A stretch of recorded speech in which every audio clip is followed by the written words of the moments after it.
Magician ಮುತ್ತು ಅತ್ತ ಹೋಗುತ್ತಿದ್ದಂತೆ ಕೃಷ್ಣೇಗೌಡ ಇದೆಲ್ಲ ಏನು ಎನ್ನುವಂತೆ ಆಚಾರ್ಯ ಕಡೆ ನೋಡಿದ. ಆಚಾರ್ಯ ತನ್ನ ಮಾತಿಗೆ ಒಂದು ಗುರುತ್ವ ಬರಲಿ ಎಂದು ಕಾಲೇಜು ಪ್ರಿನ್ಸಿಪಾಲರನ್ನು ತನ್ನೊಡನೆ ನಿಷ್ಕಾರಣವಾಗಿ ಎಳೆದು ತಂದಿದ್ದು.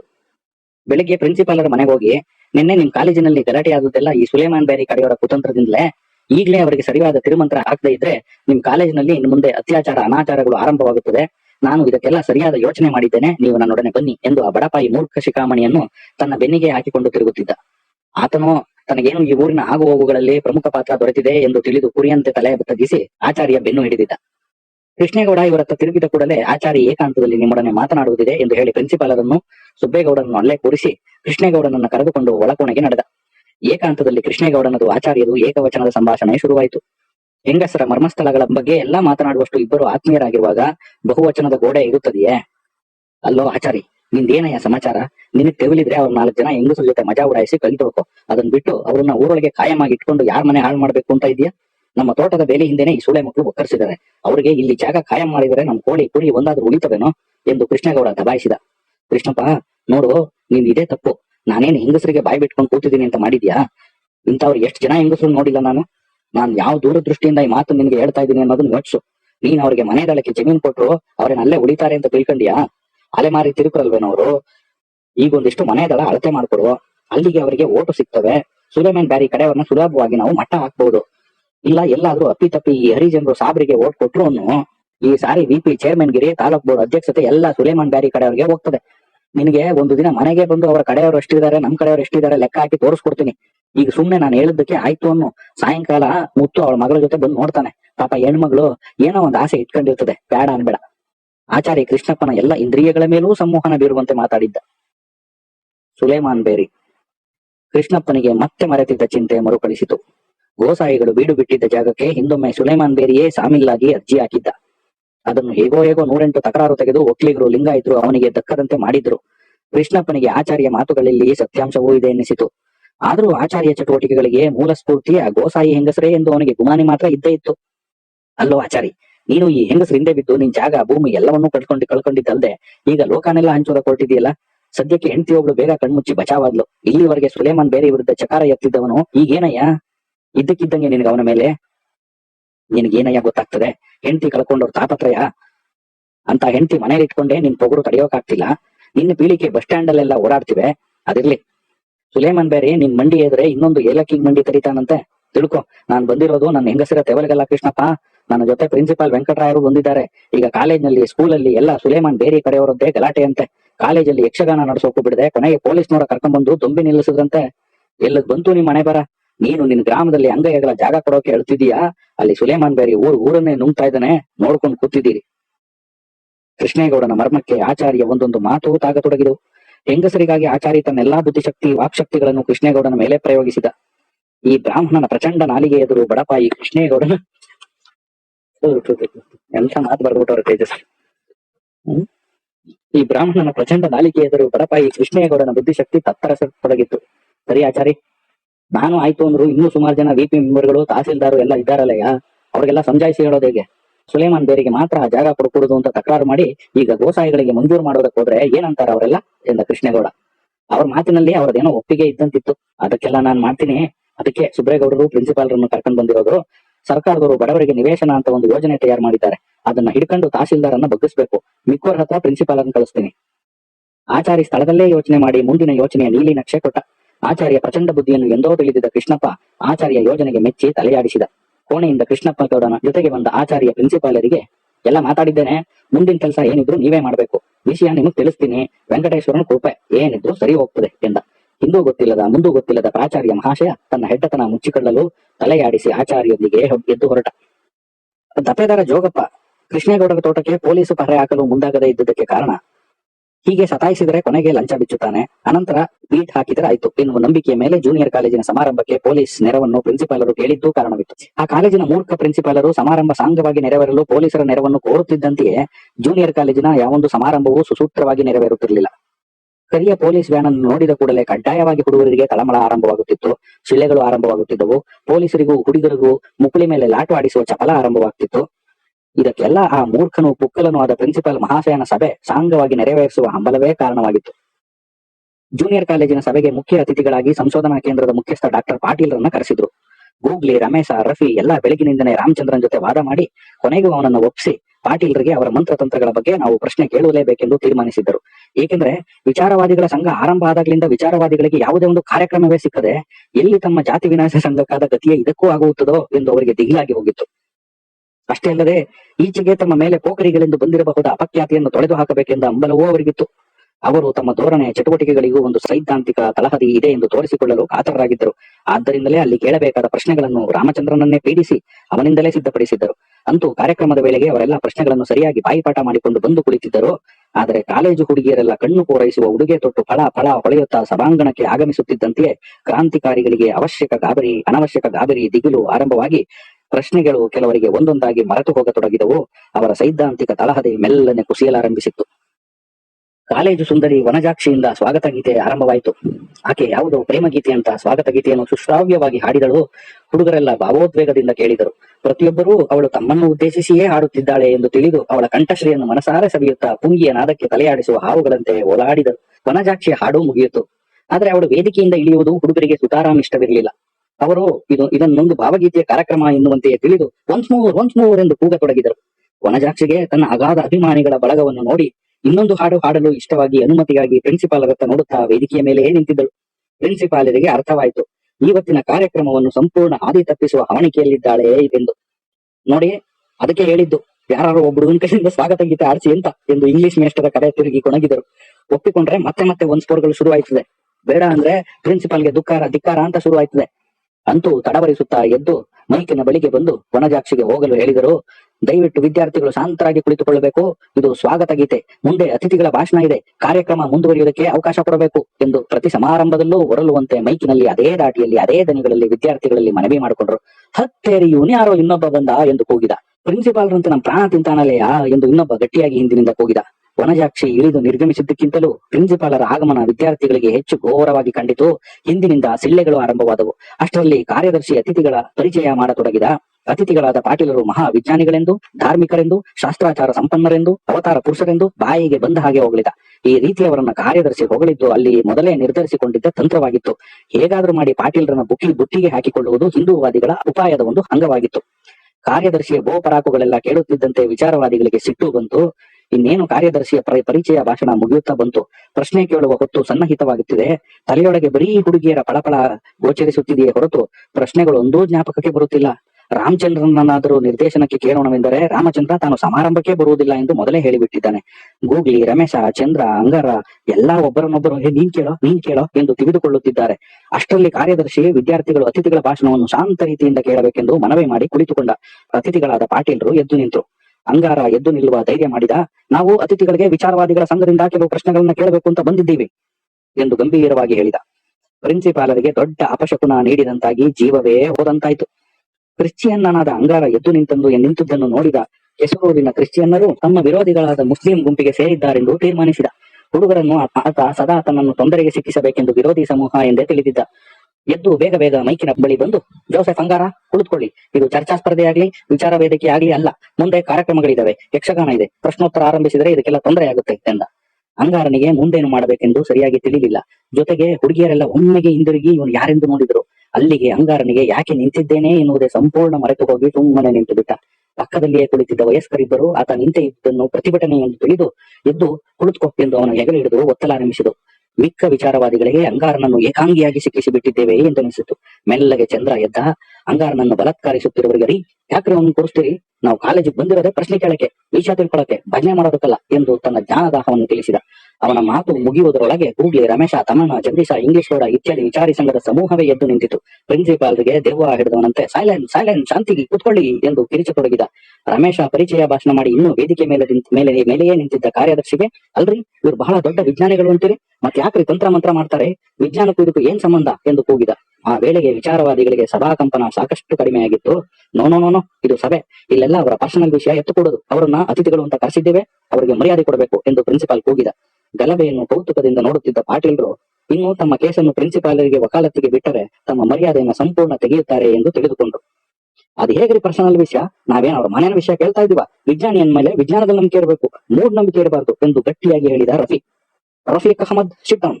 ಬೇರೆಯವರ ಧರ್ಮದ ವಿಷಯ ಮತ್ತೊಬ್ರು ಟೀಕಿಸಬಾರದು, ಪ್ರಿನ್ಸಿಪಾಲ್ ಕೂಗಿದ. ಮೂಢನಂಬಿಕೆ ಸಂಪ್ರದಾಯಗಳ ವಿಷಯವೊಂದೊಡನೆ ಪ್ರಿನ್ಸಿಪಾಲರ ತಲೆಯೊಳಗೆ ಒಂದು ಎಚ್ಚರಿಕೆ ಗಂಟೆ ಹೊಡೆದಂತಾಗಿತ್ತು. ಏಕೆಂದರೆ ಸಂಶೋಧನಾ ಕೇಂದ್ರದ ಉದ್ಭವ ವೆಂಕಟೇಶ್ವರ ದೇವಸ್ಥಾನದ ಕಾರ್ಯಕ್ರಮದಲ್ಲಿ ಆತನದು ಒಂದು ಮಹತ್ವದ ಪಾತ್ರ ಇತ್ತು. ಅದಕ್ಕೆ ಪಾಟೀಲರು ಅಷ್ಟೊಂದು ಸಹಕಾರಿ ಆಗಿರ್ಲಿಲ್ಲ. ಅದನ್ನ ತಿಳಿದೇ ಅವರನ್ನು ಹೇಗಾದ್ರೂ ಮಾಡಿ ಬುಟ್ಟಿಗೆ ಹಾಕಿಕೊಳ್ಳಬೇಕು ಎಂದು ಇವತ್ತು ಸಭೆಗೆ ಕರೆಸಿದ್ದುದು. ಆತ ಕೆಸರೂರಿಗೆ ಬಂದಾಗ್ಲಿಂದ ಮಸೀದಿಗಳು, ಮೈಕಿನ ಚೀರಾಟ, ಬೇರೆಗಳ ರಾಜಕಾರಣ ಎಲ್ಲ ನೋಡಿಯೇ ರೋಸಿ ಅವನು ಉದ್ಭವ ವೆಂಕಟೇಶ್ವರ ಪಕ್ಷ ಸೇರಿಕೊಂಡಿದ್ದ. ಬರೀ ಹಿಂದೂಗಳಿಗೆ ಮಾತ್ರ ಅನ್ವಯಿಸುವ ಕುಟುಂಬ ಯೋಜನೆಗೆ ಬದ್ಧ ವಿರೋಧಿಯಾಗಿದ್ದ.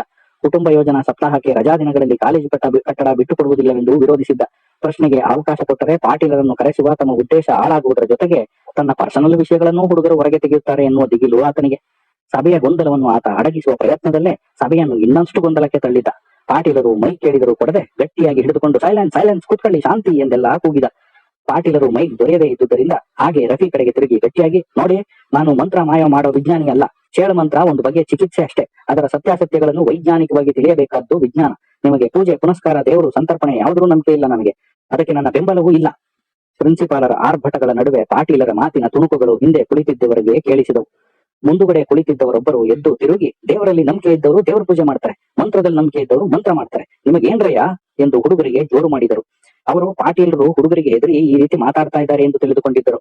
ಅತಿಥಿವರ್ಯರು ಸ್ವಲ್ಪ ವಿಚಾರವಾದಿಗಳಂತೆಯೇ ಕಂಡು ಬಂದುದರಿಂದ ಧೈರ್ಯ ಮಾಡಿದ ಕಾಲೇಜು ಹುಡುಗಿ ಶ್ಯಾಮಲಾ ಎದ್ದು, ಹಾಗಾದ್ರೆ ವಿಜ್ಞಾನಿಗಳು ದೇವರು ಮಂತ್ರ ತಂತ್ರ ಮಾಡಬಹುದಾ ಎಂದು ಕೇಳಿದಳು. ಸ್ಟಡಿ ಶ್ಯಾಮಲಾ, ಹಿಯರ್ ಹಿಯರ್ ಎಂದು ಕೂಗು ಚಪ್ಪಾಳೆಗಳು ಹಿಂದಿನಿಂದ ಕೇಳಿ ಬಂದವು. ಪ್ರಿನ್ಸಿಪಾಲರು ಇನ್ನು ಮುಗಿಲಿತು ಎಂದುಕೊಂಡ್ರು. ಏಕೆಂದ್ರೆ ಹುಡುಗಿಯರ ಬೆಂಬಲ ಸಿಕ್ಕರೆ ಹುಡುಗರನ್ನು ರಿಸರ್ವ್ ಪೊಲೀಸ್ ಇರ್ಲಿ, ಮಿಲಿಟರಿ ಬಂದರೂ ಎದುರಿಸಲಾಗುವುದಿಲ್ಲ ಎಂಬುದು ಅವರ ನಂಬಿಕೆಯಾಗಿತ್ತು. ಶ್ಯಾಮಲನ ಹಿಂದೆ ಕುಳಿತಿದ್ದ ಹಲವಾರು ವಯಸ್ಸಾದ ಹೆಂಗಸರಿಗೆ ಕೋಪ ಬಂತು.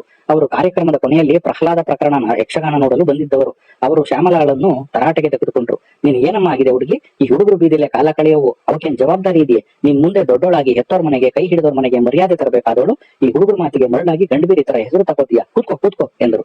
ಶ್ಯಾಮಲಾ ತನ್ನ ಪರವಾಗಿ ಮಾತನಾಡಿದ್ದನ್ನು ನೋಡಿ ಶಾಕ್ ಹೊಡೆದಂತಾಗಿ ವಿಚಾರವಾದಿಗಳು ಒಂದು ಕ್ಷಣ ಮಾತು ನಿಲ್ಲಿಸಿ ಮುಖಾಮುಖ ನೋಡಿಕೊಂಡರು. ಕುರುಕ್ಷೇತ್ರದಲ್ಲಿ ಅರ್ಜುನನಿಗೆ ವಿಶ್ವರೂಪ ದರ್ಶನ ಕಂಡಂತಾಯ್ತು ಅವರಿಗೆ. ಕೆಲವರು ವೆಂಕಟೇಶ ಭಕ್ತರು ಪಾಟೀಲರಿಗೆ ತರಾಟೆ ತೆಗೆದುಕೊಂಡು, ವಿಜ್ಞಾನಿ ಎಂದ ಮಾತ್ರಕ್ಕೆ ಅವನು ನಾಸ್ತಿಕ ಆಗಬೇಕೆ ಎಂದು ಐನ್ಸ್ಟೀನು, ಸಿವಿರಾಮನ್ ಇತ್ಯಾದಿ ಎಲ್ಲರನ್ನೂ ಉದಾಹರಿಸತೊಡಗಿದರು. ಪಾಟೀಲರು, ಹಾಗಲ್ಲ, ನಮ್ಮ ಸ್ವಂತ ನಂಬಿಕೆ ಮತಾಚಾರ ಏನಿದ್ರು ಮನೆಯೊಳಗೆ ಹೊರತು ಬೀದಿಗೆ ತಂದು ಅದನ್ನು ಇನ್ನೊಬ್ಬರ ಮೇಲೆ ಏರ್ಕೊಡುವುದು ಎಂದರು. ಹಾಗಾದ್ರೆ ಸಾಬರು ಮಸೀದಿ ಮೈಕು ಕಟ್ಟಿಸಿ ಕೂಗ್ಬೋದೇನೋ ಎಂದು ಒಬ್ರು ನೇರವಾಗಿ ಕೆಸರೂರಿನಲ್ಲಿ ನಡೆಯುತ್ತಿದ್ದ ಶೀತಲ ಸಮರಕ್ಕೆ ವಾಗ್ವಾದವನ್ನು ಗಂಟು ಹಾಕಿದರು. 15 ನಿಮಿಷದಲ್ಲಿ ಆ ಸಭೆ ನಡೆಯುತ್ತಿದ್ದ ಆಲೋಚನೆ ಸಮಾಲೋಚನೆಯಾಗಿ, ಸಮಾಲೋಚನೆ ವಾಗ್ವಾದವಾಗಿ, ವಾಗ್ವಾದ ಗೊಂದಲವಾಗಿ, ಗೊಂದಲ ಗಲಭೆಯಾಗಿ, ಗಲಭೆ ದೊಂಬಿಯಾಗಿ ಸಮೀಪವಾಗುತ್ತಾ ಹೋಯಿತು. ಕೆಲವು ವಿಚಾರವಾದಿಗಳು ತಮ್ಮೊಡನೆ ವಾದದಲ್ಲಿ ತೊಡಗಿದ್ದ ಸಭಿಕರ ವಿರುದ್ಧ ತಾಳ್ಮೆ ಕಳೆದುಕೊಂಡು ರೊಚ್ಚಿಗೆದ್ದು ಕಂದಾಚಾರಿ ಪಾಟೀಲರಿಗೆ ಧಿಕ್ಕಾರ ಎಂದು ಕೂಗಿದರು. ಪಾಟೀಲರ ಜೊತೆ ವಾಗ್ವಾದದಲ್ಲಿದ್ದ ಕೆಲವರು ಇದನ್ನು ಕೇಳಿ ನಾಸ್ತಿಕವಾದಿ ಪಾಟೀಲರಿಗೆ ಧಿಕ್ಕಾರ ಎಂದು ಕೂಗಿದರು. ತಮ್ಮೊಡನೆ ಧಿಕ್ಕಾರ ಕೂಗಿದವರು ಯಾರೆಂದು ವಿಚಾರವಾದಿಗಳು ನೋಡಿದರೆ ಎಲ್ಲ ವೆಂಕಟೇಶ್ವರ ಪಕ್ಷದ ಸನಾತನಿಗಳು. ಅವರು ಪಾಟೀಲರಿಗೆ ನಾಸ್ತಿಕವಾದಿಗೆ ಧಿಕ್ಕಾರ ಅಂತ ಕೂಗ್ತಾ ಇದ್ದಾರೆ. ಅವರಲ್ಲಿ ಅನೇಕರು ಪ್ರಿನ್ಸಿಪಾಲರ ಚೇಲಾಗಳು, ಸನಾತನಿ ಹಿಂದೂಗಳು ಇದ್ದಾರೆ. ಈಗ ಅವರೊಡನೆ ಸೇರಿ ಪಾಟೀಲರಿಗೆ ನಾವು ಧಿಕ್ಕಾರ ಕೂಗಿದ್ರೆ ಹೇಗೆ? ನಮ್ಮ ವಿರೋಧಿಗಳಾಗಬೇಕಿದ್ದ ಪಾಟೀಲರು ಹೇಗೆ ಅವ್ರ ವಿರೋಧಿಗಳಾಗೋದ್ರು? ತಮ್ಮಲ್ಲಿ ಏನೋ ಲೆಕ್ಕಾಚಾರ ತಪ್ಪಾಗಿದೆ. ವಿಚಾರವಾದಿಗಳು ಎಂದಿನಂತೆ ತಮ್ಮ ಮಾಮೂಲಿ ಗೊಂದಲಕ್ಕೆ ಒಳಗಾದ್ರು. ರಾಮಚಂದ್ರನು ಇಲ್ಲ ಸೂಕ್ತ ನಿರ್ದೇಶನಕ್ಕೆ. ಹೋಗ್ಲಿ, ಹುಡುಗಿರಾದ್ರೂ ಯಾವ ಕಡೆ ಎಂದು ತಿಳಿದು ತಮ್ಮ ಧೋರಣೆ ರೂಪಿಸೋಣ ಎಂದ್ರೆ ಅದೂ ಸರಿಯಾಗಿ ಗೊತ್ತಾಗ್ತಾ ಇಲ್ಲ. ಯಾವಾಗ ಸಭೆಯಿಂದ ಧಿಕ್ಕಾರಗಳು ಹೊರಬರತೊಡಗಿದವೋ ದೂರದಲ್ಲಿ ಕತ್ತಲಲ್ಲಿ ನಿಂತಿದ್ದ ಪೊಲೀಸ್ ವ್ಯಾನು ಮೆಲ್ಲನೆ ಮುಂದಕ್ಕೆ ಬರತೊಡಗಿತು. ಕಾಲೇಜಿನ ಬಳಿಗೆ ಬಂದು ನಿಂತೊಡನೆ ಅದರೊಳಗಿನಿಂದ ಲಾಠಿ ಹಿಡಿದ ಕಾಕಿ ಆಕೃತಿಗಳು ಇಳಿದವು. ಕಾಲೇಜಿನ ಹೊರಗೆ ನಿಂತು ಮಾತನಾಡುತ್ತಿದ್ದ ಹಲವು ಹುಡುಗರಿಗೆ ಕಾಕಿ ಬಟ್ಟೆ ಕಂಡೊಡನೆ ನಾಗರಹವನ್ನು ಕಂಡಂತಾಯಿತು. ಮೆಲ್ಲನೆ ಒಳಗೆ ನುಗ್ಗಿ ಧಿಕ್ಕಾರ ಕೂಗುತ್ತಿದ್ದ ವೆಂಕಟೇಶ್ವರ ಪಕ್ಷದವರಿಗೆ ಬೇಗ ವಾದ ನಿಲ್ಲಿಸಿ ಹೊರಗೆ ಹೋಗಬೇಕೆಂದು ಪೊಲೀಸರೊಡನೆ ಸಭಾಂಗಣದಲ್ಲಿ ಘರ್ಷಣೆಗೆ ಇಳಿಯುವುದಕ್ಕಿಂತ ಹೊರಗಡೆ ಗಲ್ಲಿ, ಕಾಂಪೌಂಡ್, ಚರಂಡಿ ಮುಂತಾದವುಗಳ ಸಹಾಯದಿಂದ ಗೆರಿಲ್ಲಾ ಯುದ್ಧ ಮಾಡುವುದು ಒಳ್ಳೆಯದೆಂದು ತಿಳಿಸಿದರು. ಅವರು ಕೂಡಲೇ ವಾದ ನಿಲ್ಲಿಸಿ ಪಾಟೀಲರಿಗೆ ಧಿಕ್ಕಾರ ಮಾತ್ರ ಕೂಗಿದರು. ದೈವ ವಿರೋಧಿ ನಾಸ್ತಿಕವಾದಿ ಪಾಟೀಲರಿಗೆ ಧಿಕ್ಕಾರ ಧಿಕ್ಕಾರ. ರಮೇಶ ಕಕ್ಕಾಬಿಕ್ಕಿಯಾಗಿಲು, ಈ ಬೋಳಿ ಮಕ್ಕಳ ಜೊತೆ ಸೇರ್ಕೊಂಡು ನಾವ್ಯಾಕೋ ಧಿಕ್ಕಾರ ಕೂಗಬೇಕು? ಹಾಗಿದ್ರೆ ಸುಮ್ಮನಿರುವಂತೀಯ? ಮತ್ತೇನ್ ಮಾಡೋಣ? ಸುಮ್ಮನಿರೋದಕ್ಕೆ ಆಗೋಲ್ಲ ಕಣೋ. ನಾವು ಬೇಕಾದ್ರೆ ಅವ್ರ ವಿರುದ್ಧ ಜೈಕಾರ ಹಾಕೋಣ ಎಂದ ಚಂದ್ರ. ಹಂಗೆ ಮಾಡೋಣ, ನಾವ್ಯಾಕೆ ಸುಮ್ಮನಿರ್ಬೇಕು? ಅವರೆಲ್ಲ ದೈವ ವಿರೋಧಿ ನಾಸ್ತಿಕವಾದಿ ಪಾಟೀಲರಿಗೆ ಎಂದು ಕೂಗುವುದನ್ನೇ ಕಾಯುತ್ತಿದ್ದ ವಿಚಾರವಾದಿಗಳ ಸಮೂಹ ಅವರ ಧಿಕ್ಕಾರದ ಕೂಗು ಮುಳುಗಿ ಹೋಗುವಂತೆ ಜಯವಾಗ್ಲಿ ಎಂದು ಕಿವಿಗಡಿಕ್ಕುವಂತೆ ಕೂಗಿದರು. ಪ್ರಹ್ಲಾದ ಪ್ರಕರಣ ನೋಡಲು ಬಂದು ಕುಳಿತಿದ್ದ ಹೆಂಗಸರಿಗೆ ನರಸಿಂಹಾವತಾರವಂತೆ ಕೆಲವು ಪೊಲೀಸರು ವೇದಿಕೆಯ ಹಿಂದಿನ ಬಾಗಿಲ ಬಳಿಯಿಂದ ಕಾಣಿಸಿಕೊಂಡರು. ತಕ್ಷಣ ಅವರು ಗಾಬರಿಯಿಂದ ಮೇಲೆಳುತ್ತಾ, ಪೋಖರಿಗಳು, ನಾಸ್ತಿಕರು ಇಲ್ಲಿ ಬಂದು ಗಲಾಟೆ ಮಾಡ್ತಾರೆ, ಧೈರ್ಯ ಇದ್ರೆ ಹೋಗಿ ಮಸೀದಿ ಹತ್ರ ಕೇಳಿ ಎಂದು ಗಟ್ಟಿಯಾಗಿ ಒದರುತ್ತಾ ನಿಧಾನವಾಗಿ ಜಾಗ ಖಾಲಿ ಮಾಡತೊಡಗಿದರು. ಅವ್ರ್ಯಾಕೆ ಮಸೀದಿ ಹತ್ರ ಹೋಗ್ತಾರೆ? ಅವರೇ ಇವರನ್ನು ಹೋಗಿ ಪ್ರಹ್ಲಾದ ಪ್ರಕರಣ ನಿಲ್ಲಿಸಿ ಅಂತ ಗಲಾಟೆ ಮಾಡೋದಕ್ಕೆ ಕಳಿಸಿರುವಾಗ ಅಂತ ಯಾರೋ ಉರಿಯುವ ಬೆಂಕಿಗೆ ತುಪ್ಪವನ್ನು ಒಯ್ದುಬಿಟ್ರು. ದಪೇದಾರ್ ಜೋಗಪ್ಪ ಪ್ರಿನ್ಸಿಪಾಲರ ಹತ್ತಿರ ಬಂದು, ಯಾರಿಗ್ ಬಾರಿಸ್ಬೇಕು? ಧಿಕ್ಕಾರ ಕೂಗ್ತಾ ಇರೋರ್ಗೋ ಜೈಕಾರ ಕೂಗ್ತಾ ಇರೋರ್ಗೋ ಎಂದು ಕೇಳಿದ.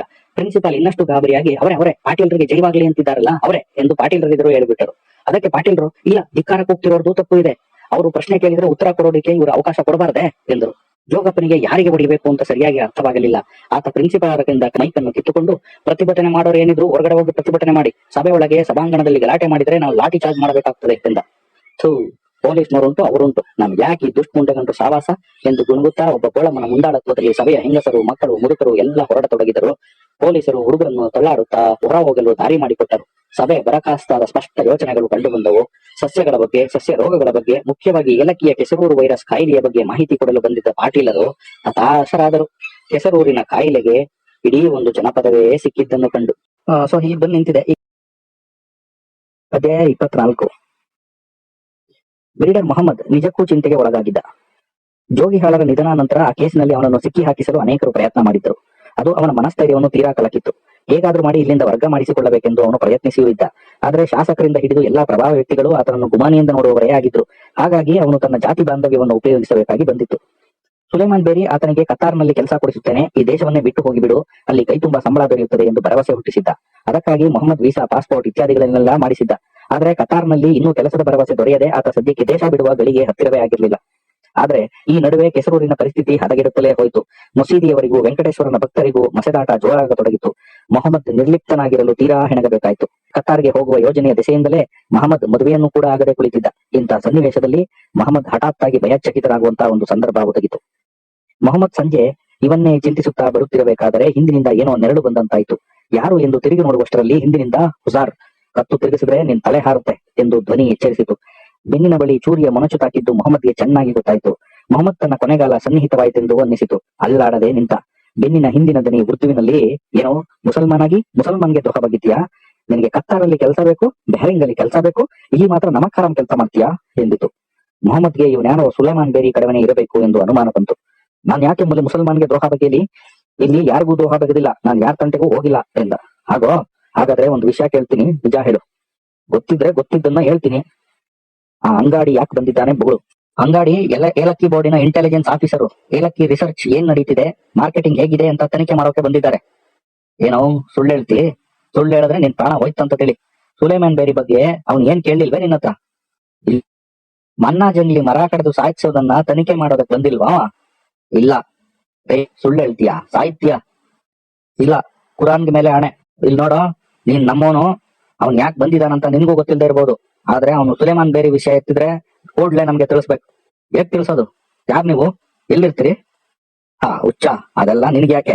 ನಾವು ಕೇಳಬೇಕಾದಾಗ ಆ ಕಡೆ ನಾವೇ ಬರ್ತೀವಿ. ನೀನ್ ಸುಳ್ಳು ಹೇಳಿದ್ರೆ ನಿನ್ ಕತೆ ಮುಗೀತು. ಗೊತ್ತಿದ್ರೆ ಗೊತ್ತಿದ್ದಷ್ಟು ಹೇಳ್ತೀನಿ. ಸರಿ, ಜ್ಞಾಪಕ ಇಟ್ಕೋ, ದ್ರೋಹ ಮಾಡದೆ ಅಂದ್ರೆ ಈ ಚೂರಿ ನಿನ್ ಎದೆ ಒಳಗೆ ಎಂದು ಬೆನ್ನ ಹಿಂದಿನ ವ್ಯಕ್ತಿ ಚೂರಿಯನ್ನೊಮ್ಮೆ ನೋವಾಗುವಂತೆ ಚುಚ್ಚಿ ಒತ್ತಿ ಹಿಡಿದಿತ್ತು. ಮೊಹಮ್ಮದ್ ಮಾತಾಡಲಿಲ್ಲ. ಅವನಿಗೂ ಕತ್ತಾರು ಬೇಡವಾಗಿತ್ತು, ಬೆಹರಾನು ಬೇಡವಾಗಿತ್ತು. ಒಮ್ಮೆ ಕೆಸರೂರಿನಿಂದ ಪಾರಾದರೆ ಇತ್ತು. ಸರಿ, ನೆಟ್ಟಿಗೆ ಹಿಂದಕ್ಕೆ ತಿರುಗದೆ 200 ಹೆಜ್ಜೆ ಹೋಗು. ಈ ವಿಷಯ ಯಾರಿಗಾದ್ರೂ ಹೇಳಿದ್ರೆ ನಿನ್ನ ಖತಮ್ ಮಾಡ್ಬೇಕಾಗುತ್ತೆ ಎಂದಿತು ಬೆನ್ನಿನ ಹಿಂದಿನ ದನಿ. ಬದುಕಿದೆಯಾ ಬಡವೆ ಎಂದುಕೊಂಡು ಮೊಹಮ್ಮದ್ ಜೀವನಾಭಿಮುಖವೆನ್ನುವಂತೆ ಸರಸರ ಮುಂದೆ ಮುಂದುವರಿದ. ಹೆಜ್ಜೆ ಎಣಿಕೆಯನ್ನೂ ಮಾಡಲಿಲ್ಲ, ತಿರುಗಲೂ ಇಲ್ಲ. ನಿಜವಾಗಿಯೂ ಅವನಿಗೆ ಅನ್ನಿಸಿದ್ದು ಓಡಬೇಕು ಎಂದು. ತುಸು ದೂರ ಹೋದ ನಂತರ ಹಿಂದೆ ಯಾರೋ ಬರುತ್ತಿಲ್ಲವೆಂದು ಖಾತರಿ ಮಾಡಿಕೊಂಡು ಮೊಹಮ್ಮದ್ ನಿಂತು ಹಿಂದಿರುಗಿ ನೋಡಿದ. ಸನಿಹದಲ್ಲಿ ಯಾರೂ ಕಾಣಿಸುತ್ತಿರಲಿಲ್ಲ. ರಸ್ತೆ ಖಾಲಿಯಾಗಿತ್ತು. ಆದ್ರೆ ತನಗೆ ಚೂರಿ ತೋರಿಸಿ ನಿಲ್ಲಿಸಿದ ಜಾಗದಲ್ಲಿ ಯಾರೋ ನಿಂತಂತೆ ಕಂಡಿತು. ಆತ ಮೆಲ್ಲಗೆ ತನ್ನ ಕಡೆಗೆ ನಡೆದು ಬರುತ್ತಾ ಇದ್ದ. ಮೊಹಮ್ಮದ್ಗೆ ತನ್ನ ಅಧೀರತೆಯಿಂದ ಅವಮಾನವಾದಂತೆನಿಸಿತು. ಹಾಗೆ ನಿಂತುಕೊಂಡು ರಸ್ತೆಯಲ್ಲಿ ನಡೆದು ಬರುತ್ತಾ ಇದ್ದವನು ಯಾರಿರಬಹುದೆಂದು ನಿರೀಕ್ಷಿಸಿದ.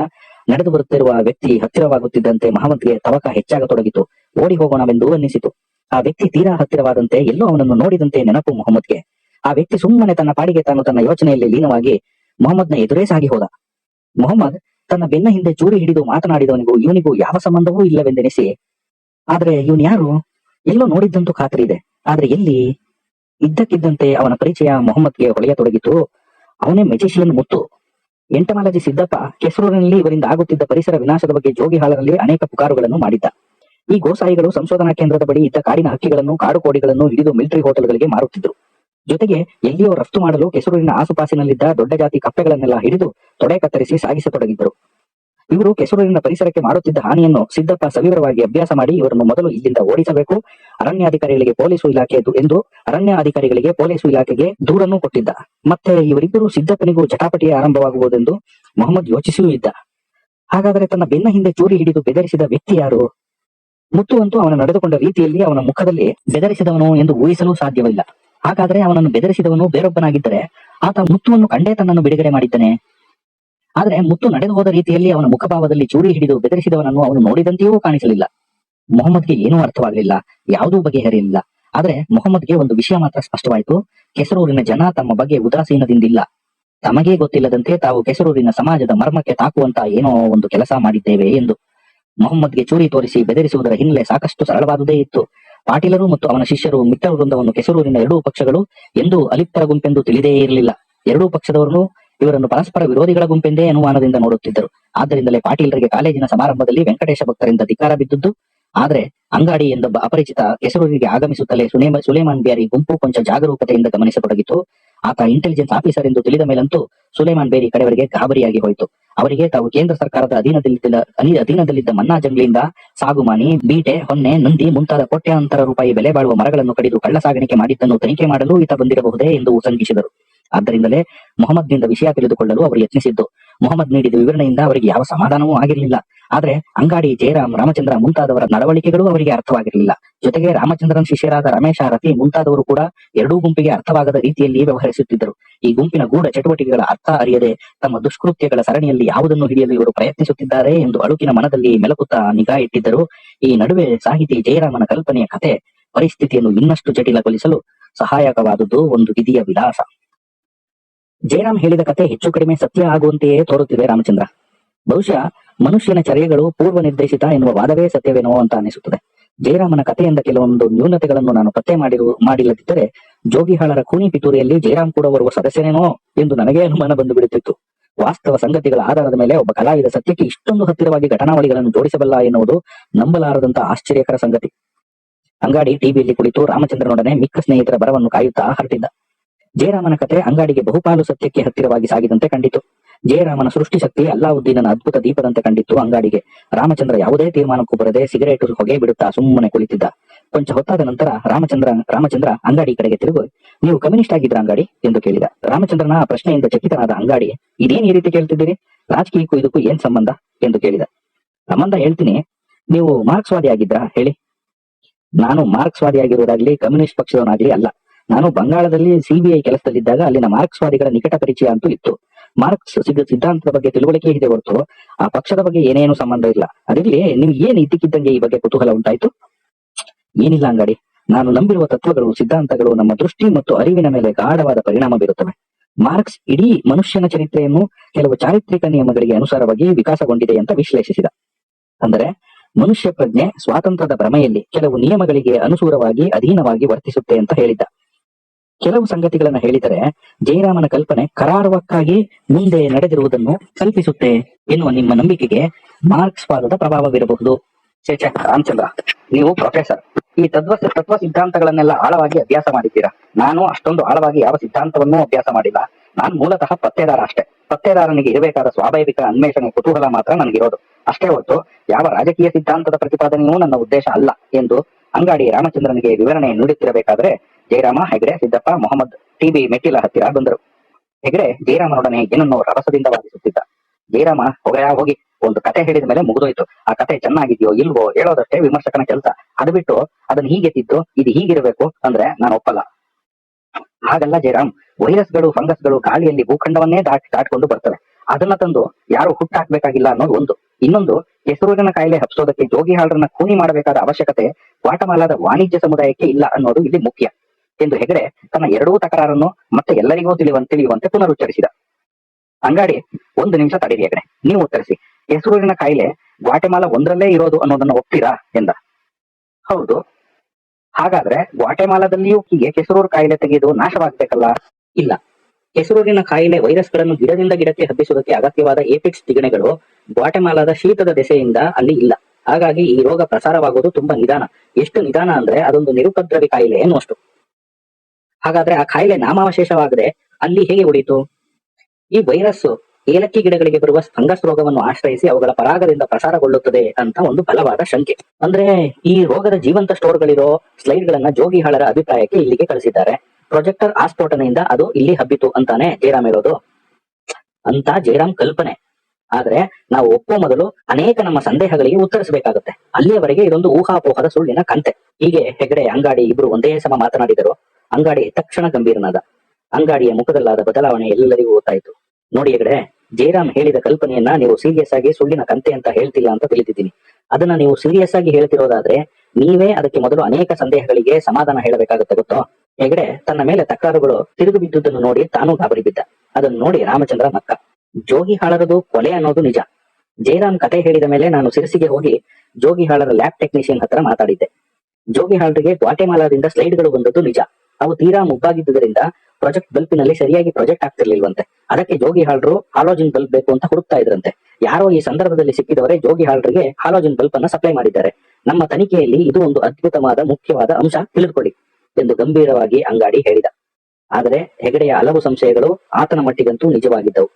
ಸರಿ ಅಂಗಾಡಿ, ನಿಮಗೆ ನಿಮ್ಮ ಸಾಕ್ಷ್ಯಾಧಾರಗಳು ಪೂರಕವಾಗಿ ಎಷ್ಟೇ ದೊರೆತಿದ್ರು ನನ್ನ ಅನುಮಾನಕ್ಕೆ ಸಮಾಧಾನ ಹೇಳೋವರೆಗೆ ಬೆನಿಫಿಟ್ ಆಫ್ ದ ಡೌಟ್ ಇದ್ದೇ ಇರ್ತದೆ. ಜೋಗಿಹಾಳರ ಕೊಲೆ ಏಕ್ ಮಾಡ್ಬೇಕು? ವೈರಸ್ ರೋಗ ಹಬ್ಬಿಸೋದೊಂದೇ ಉದ್ದೇಶವಾದ್ರೆ ಅದಕ್ಕೆ ಜೋಗಿಹಾಳರನ್ನ ಕೊಲೆ ಮಾಡೋ ಅಗತ್ಯವೇ ಇರಲಿಲ್ಲ. ಇದಕ್ಕೆ ಉತ್ತರ ದೊರೆತ ಹೊರತು ನಿಮ್ಮ ತನಿಖೆ ಅಪೂರ್ಣ ಆಗೋದು ಖಂಡಿತ ಎಂದು ಹೇಳಿದ ಹೆಗಡೆ. ಜಯರಾಮ್ ತುಂಬಾ ಹೊತ್ತು ಇವರೆಲ್ಲರ ತೊಡಕಿನ ವಾದ ಕೇಳಿ ಕೊನೆಗೆ, ನೋಡಿ ಅಂಗಾಡಿ, ಹೆಗಡೆ ಹೇಳೋ ಮಾತಿನಲ್ಲಿ ಸತ್ಯಾಂಶ ಇದೆ. ನೀವು ನನ್ನ ಕತೆಗೆ ಮೂಲಾಧಾರವಾಗಿ ತಿಳಿಸಿದ ಸಂಗತಿಗಳಲ್ಲಿ ಯಾವುದೋ ಮುಖ್ಯ ಅಂಶ ಬಿಟ್ಟು ಹೋಗಿದೆ. ಜೋಗಿಹಾಳರನ್ನು ಕೊಲೆ ಮಾಡಬೇಕಾದಂತಹ ಗುರುತರವಾದ ಕಾರಣ ಬೇರೆ ಯಾವುದೋ ಇರಬೇಕು. ಅದಿಲ್ಲದಿದ್ದರೆ ನನ್ನ ಕತೆ ಖಂಡಿತ ಊಹಾಪೋಹ. ಜೋಗಿಹಾಳರ ಸಾವು ಕೇವಲ ಆಕಸ್ಮಿಕ ಅಷ್ಟೇ. ಅಂಗಾಡಿ ಜಯರಾಮನ ಕಥೆಯನ್ನು ಕೇವಲ ಊಹಾಪೋಹ ಎಂದು ತಳ್ಳಿ ಹಾಕಲಂತೂ ಸಿದ್ಧನಿರಲಿಲ್ಲ. ಒಳ್ಳೆ ಅಂತಾರಾಷ್ಟ್ರೀಯ ಕೇಡಿಗಳ ಜಾಲವೊಂದನ್ನು ಪತ್ತೆ ಹಚ್ಚಬಹುದಾದ ಸುಸಮಯ ಬಿಟ್ಟುಕೊಡಲು ಅವನಿಗೆ ಮನಸ್ಸೇ ಇರಲಿಲ್ಲ. ಜೊತೆಗೆ ಈಗಾಗಲೇ ಅವನು ಜಯರಾಮನ ಕತೆಗೆ ಪೂರಕವಾದ ಹಲವು ಅಂಶಗಳನ್ನು ಒಟ್ಟು ಮಾಡಿದ್ದ. ಆದ್ದರಿಂದ ಅವನಿಗೆ ಹೆಗಡೆ ದೊಡ್ಡ ಪೇಚನ್ನೇ ತಂದಿಟ್ಟಿದ್ದ. ಜೋಗಿಹಾಳರು ರಿಸರ್ಚ್ ಮಾಡ್ತಾ ಇದ್ರಲ್ಲ, ಅದರಲ್ಲಿ ಮುಖ್ಯವಾದದ್ದು ಒಂದೇ ಒಂದು, ಕೆಸರೂರಿನ ಹೈಬ್ರಿಡ್ ಏಲಕ್ಕಿ ತಳಿ. ಆದ್ರೆ ಅದರ ಬೀಜದಿಂದ ನಾಟಿ ಮಾಡಿದ ಒಂದು ಎಕರೆ ಪ್ಲಾಟು ಈಗಲೂ ಇದೆ.